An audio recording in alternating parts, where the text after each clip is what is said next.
ചേച്ചി പറഞ്ഞു, നിനക്കൊരു ഡിപ്രഷനും ഇല്ല, നീ ഡിപ്രഷൻ്റെ ഒരു മരുന്നും കഴിക്കേണ്ട ആവശ്യമില്ല. ഞാൻ ഇന്ന് വീട്ടിൽ നിന്ന് ഇറങ്ങിയപ്പോൾ എൻ്റെ കയ്യിലുള്ള അവസാനത്തെ കൃപാസനം പത്രം ഏറ്റവും അനുയോജ്യമായ ആൾക്ക് തന്നെ കൊടുക്കണേന്ന് പ്രാർത്ഥിച്ചിട്ടാണ് ഞാൻ വീട്ടിൽ നിന്ന് ഇറങ്ങിയത്.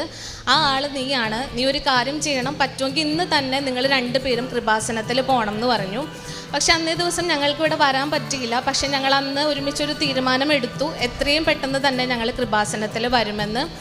അങ്ങനെ ഞങ്ങൾ 2-ാം ദിവസം കൃപാസനത്തിൽ ഈ ഒരു മാതാവ് ഞങ്ങളെ കൃപാസനത്തിൽ എത്തിച്ചു. ഇവിടെ വന്ന സമയത്ത് തന്നെ ഞങ്ങൾക്ക് ഭയങ്കര ഒരു പ്രതീക്ഷയായിരുന്നു.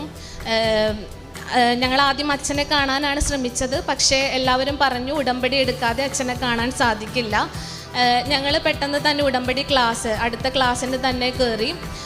ഒരു 7-8 മാസത്തോളമായിട്ട് എൻ്റെ മനസ്സിൽ, എൻ്റെ പ്രഗ്നൻസി ടൈമിലും പ്രഗ്നൻസിക്ക് ശേഷവും ഞാൻ കൊണ്ട് നടന്ന വെറുപ്പും വിദ്വേഷവും ആ ഒരു ഉടമ്പടി ക്ലാസ്